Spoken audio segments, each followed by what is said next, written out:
నమస్తే welcome to burning point. ఎక్కడో కుట్ర జరుగుతోందా? ప్రభుత్వాన్ని పడగొట్టే ప్రయత్నాలు సాగుతున్నాయా? బీఆర్ఎస్ బీజేపీ కలిసి గేమ్ ప్లాన్ చేశాయా? ఆపరేషన్ ఆకర్ష్ కు తెరలేపి ఇంకా ముక్కుపచ్చలారని కాంగ్రెస్ సర్కార్ను కూలదోసే కుయుక్తులు సాగుతున్నాయా? తెలంగాణ రాజకీయాల్లో అసలేం జరుగుతోంది? బీజేపీ బీఆర్ఎస్ నేతల మాటల్లో మర్మమేంటి? మిగతా రాష్ట్రాల్లో గత అనుభవాలను గుర్తు చేస్తున్నారా?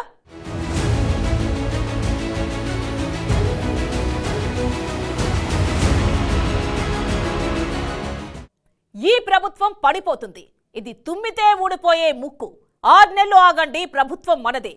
ఇవన్నీ ఇప్పుడు బీఆర్ఎస్ బీజేపీ నేతల నుంచి వినిపిస్తోన్న మాటలు. రెండు వేర్వేరు పార్టీల నేతలు అదే పనిగా ఒకే పాట పాడుతున్నారు. ఎందుకు? ఏదో చిన్నా చితకా నేతలు ఈ మాటలంటే పట్టించుకోవాల్సిన అవసరం లేదు. ఆయా పార్టీల్లో సీనియర్ నేతల నోటి నుంచి ఈ మాటలు వినిపిస్తోంటే తెలంగాణ రాజకీయాల్లో ఏదో జరుగుతోందన్న అనుమానాలు కలుగుతున్నాయి. నిన్నగాక మొన్న కొలువుదీరిన కాంగ్రెస్ సర్కార్ తుమ్మితే ఊడిపోయే ముక్క. అసలెందుకు ఇలాంటి మాటలు వినిపిస్తున్నాయి? రేవంత్ సర్కార్ను కూలదోసేందుకు షిండేల్ను సిద్ధం చేస్తున్నారా?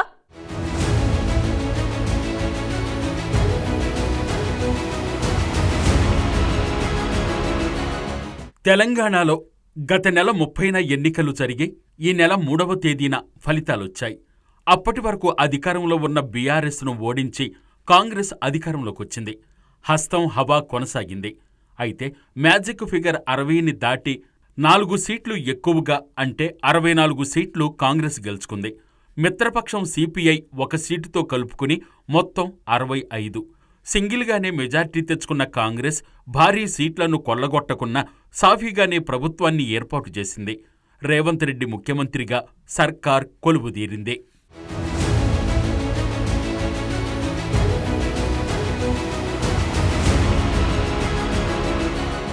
అటు ప్రధాన ప్రతిపక్షంగా మిగిలిన బీఆర్ఎస్ 39 స్థానాల్లో గెలిచింది. బీఆర్ఎస్ మిత్రపక్షం మజ్లిస్ ఎప్పటిలాగే 7 సీట్లు దక్కించుకుంది. ఇక బీజేపీ 2018 ఎన్నికలతో పోలిస్తే ఎక్కువగా ఏకంగా 8 సీట్లు సాధించింది. అందరికంటే మెజారిటీ స్థానాలు నెగ్గిన హస్తం పార్టీ ఎలాంటి కొమ్ములాటలు లేకుండా తెలంగాణ సింహాసనాన్ని అధిరోహించింది. ఇదంతా బాగానే ఉన్న ఎన్నికల ఫలితాలు వెలువడి రేవంత్ రెడ్డి నాయకత్వంలో ప్రభుత్వం ఏర్పడిన తరువాత వినిపిస్తున్న నేతల కారుకోతలు ఇప్పుడు హాట్ టాపిక్గా మారాయి. కాంగ్రెస్ పార్టీ అంటేనే ముఖ్యమంత్రి పీఠం కోసం 4-5 పోటీ పడడం, అసమ్మతులు, క్యాంపు రాజకీయాలు సహజం. అయితే సంస్కృతికి భిన్నంగా క్యాంపు పాలిటిక్స్ లేకుండా అధిష్టానం పెద్దల చర్చలతోనే కథ సుఖాంతం చేసి రేవంత్ను సీఎల్పీ లీడర్ను చేసి సీనియర్లకు క్యాబినెట్లో స్థానం కల్పించింది. కాంగ్రెస్లో ప్రస్తుతం ఎలాంటి అసంతృప్తి బయటపడలేదు. అయినా బీజేపీ బీఆర్ఎస్ తొందరలోనే తెలంగాణలో కాంగ్రెస్ ప్రభుత్వం కూలిపోతుందని రాగాలు మొదలెట్టారు. దాంతో అసలు తెలంగాణ రాజకీయాల్లో ఏం జరుగుతోందన్న అనుమానం అందరికీ వస్తోంది.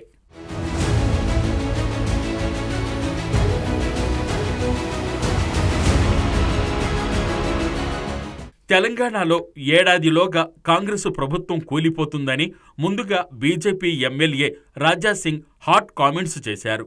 కొత్త ప్రభుత్వం కొలువు తీరకముందే కూలిపోయే ముచ్చట చెప్పారు. కేసీఆర్ ప్రభుత్వం రాష్ట్రాన్ని అప్పులపాలు చేసి వెళ్లిపోయిందని, ఆ అప్పులను సర్దుబాటు చేసుకుని కాంగ్రెస్ ఇచ్చిన 6 గ్యారంటీలను అమలు చేయటం కాంగ్రెసు ప్రభుత్వానికి పెను సవాల్గా నిలుస్తుందన్నారు. ఈ నేపథ్యంలో కాంగ్రెస్ ఎక్కువ రోజులు ప్రభుత్వాన్ని నడపలేదని, ఏడాది మాత్రమే కాంగ్రెస్ ప్రభుత్వం ఉంటుందని, ఆ తర్వాత బీజేపీ ప్రభుత్వం వస్తుందని సంచలనం సృష్టించారు. रेवंत रेड्डी से निवेदन है कि आपका एक हामी था, आपका एक वादा था कि केसीआर की स्कीमों को हम और इम्प्लीमेंट करेंगे और उसको स्ट्रांग करेंगे. तो रेवंत रेड्डी जी, हमने, हमारी पार्टी ने, हमारी भारतीय जनता पार्टी के कार्यकर्ताओं ने केसीआर को नहीं छोड़ा, हम तुम्हें भी नहीं छोड़ेंगे. दलित समाज को अगर कोई भी धोखा देगा तो हम उसको नहीं छोड़ेंगे. ये बात हमारे रेवंत रेड्डी जी ध्यान रखना. बहुत दिन कांग्रेस का राज तेलंगाना में नहीं रहेगा. बहुत से बहुत 6 महीने, बहुत से बहुत 1 साल. उसके बाद में जिस प्रकार से कर्नाटक में कांग्रेस का असली चेहरा कर्नाटक की जनता ने जाना है, उसी प्रकार से तेलंगाना की भी जनता जान लेगी कि ये जो इनका मैनिफेस्टो था, जो 6 इनके वादे थे, ये झूठे हैं और इनके वादों में हम लोग ट्रैप हो गए। तो आने वाले समय में तेलंगाना राज्य में भारतीय जनता पार्टी की सरकार बनेगी, डबल इंजन की सरकार बनेगी।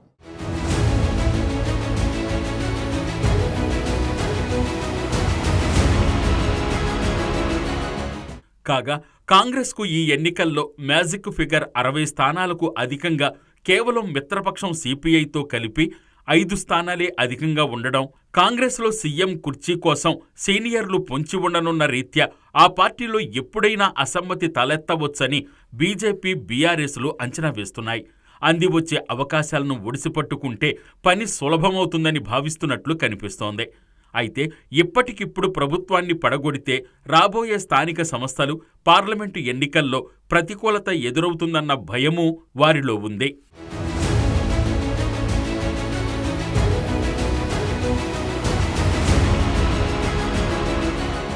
ఈ నేపథ్యంలో రాజాసింగ్ తాజాగా చేసిన వ్యాఖ్యలు రాబోయే రోజుల్లో రాష్ట్ర రాజకీయాల్లో తలెత్తే ప్రమాదకర, అప్రజాస్వామిక పరిణామాలకు సంకేతాలుగా కనిపిస్తున్నాయి. అయితే రాజాసింగ్ సరే, సాక్షాత్తు బీజేపీ తెలంగాణ చీఫ్ కిషన్ రెడ్డి కూడా అదే తరహాలో మాట్లాడారు.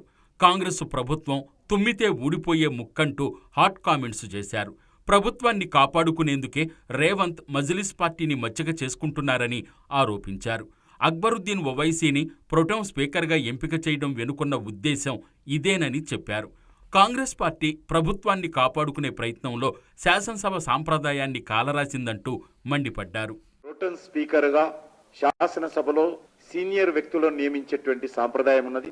మజ్లిస్ పార్టీతో చేసుకున్నటువంటి ఒప్పందం మేరకు మజ్లిస్ పార్టీకి చెందినటువంటి అక్బరుద్దీన్ ఓవైసీని ప్రోటెం స్పీకర్ గా నియమించడము భారతీయ జనతా పార్టీ తీవ్రంగా వ్యతిరేకిస్తుంది. కాంగ్రెస్ పార్టీకి బోటాబోటీ మెజార్టీ శాసనసభలో ఉన్నది.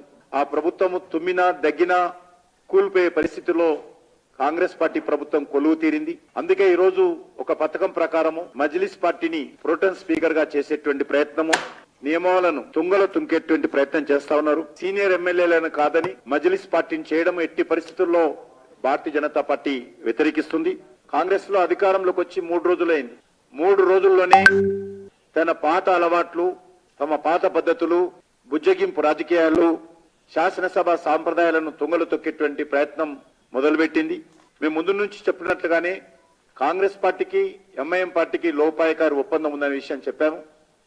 ఎన్నికల ప్రచారంలో బీజేపీ, ఎంఐఎం ఒకటని ఒక బురద జల్లేటువంటి ప్రయత్నం చేశారు. ఈరోజు నియమావళిని ఉల్లంఘించి అడ్డదారిన, దొంగదారిన మజ్లిస్ పార్టీకి సలాం చేస్తూ ఈరోజు ఏ ప్రాతిపదికన ఆయన ప్రోటెం స్పీకర్ చేశారో తెలంగాణ ప్రజలకు తెలవాలి. కమలం పార్టీ నేతలు అలా మాట్లాడితే బీఆర్ఎస్ సీనియర్ నేత, స్టేషన్ ఘనపూర్ ఎమ్మెల్యే కడియం శ్రీహరి ఒక అడుగు ముందుకేసి లెక్కలు కూడా విప్పారు. Jangaon ZP chairman, BRS party జిల్లా అధ్యక్షులు పాగాల సంపత్రెడ్డి సంతాప సభలో పాల్గొన్న ఆయన ఇంట్రెస్టింగ్ కామెంట్స్ చేశారు. కాంగ్రెస్ ఎమ్మెల్యేలు గందరగోళంలో ఉన్నారని, బీఆర్ఎస్ సర్కార్ రావడం పెద్ద ఇబ్బంది కాదని తెలిపారు. కేసీఆర్ సింహంలా బయటకొస్తారని, అయితే సమయం చెప్పలేమని వ్యాఖ్యానించారు. అసెంబ్లీ ఎన్నికల్లో బీఆర్ఎస్కు 39 సీట్లు వచ్చాయి. మన మిత్రులు ఎంఐఎం పార్టీకి 7 వచ్చాయని చెప్పిన కడియం కాంగ్రెస్ పార్టీపై బీజేపీ వ్యతిరేకంగా ఉందని, వారిని కలిపితే తమకు 56 సీట్లు అవుతాయని కడియం వివరించారు. సింహం 2 అడుగులు వెనక్కి వేస్తోందంటే వేటకు సిద్ధమైనట్టేనని తెలిపారు. కేసీఆర్ అనే సింహం త్వరలోనే బయటకొస్తుంది, ఎవరూ అధైర్యపడొద్దని కడియం శ్రీహరి ధైర్యం చెప్పారు.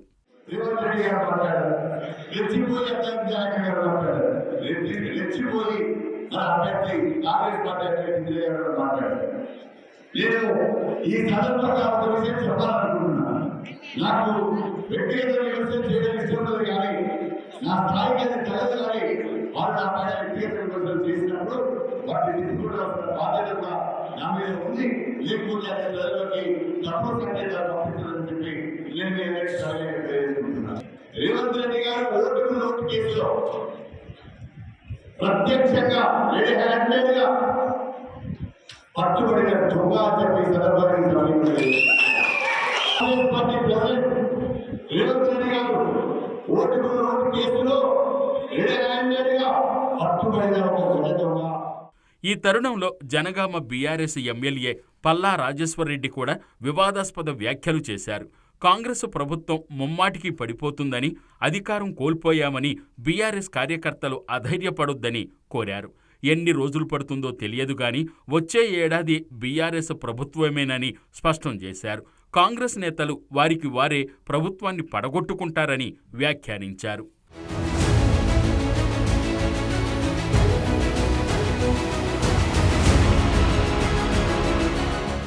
ఇలా బీజేపీ, బీఆర్ఎస్ నేతలు వరుసపెట్టి కాంగ్రెస్ ప్రభుత్వం కూలిపోతుందని వ్యాఖ్యానిస్తుండడం తెలంగాణ రాజకీయాల్లో ఆసక్తికరంగా మారింది. అటు కాంగ్రెస్ ప్రభుత్వం కూడా బీఆర్ఎస్, బీజేపీ నేతల వ్యాఖ్యలను సీరియస్గా తీసుకుంది. అయితే ముఖ్యమంత్రి రేవంత్ రెడ్డి సైతం తన ప్రభుత్వాన్ని కాపాడుకునేందుకు వీలైనంత త్వరగా బీఆర్ఎస్, బీజేపీ ఎమ్మెల్యేలను చీల్చి కాంగ్రెస్లో చేర్చుకునే ప్రయత్నం కూడా చేసినా ఆశ్చర్యపడాల్సిన పని లేదు.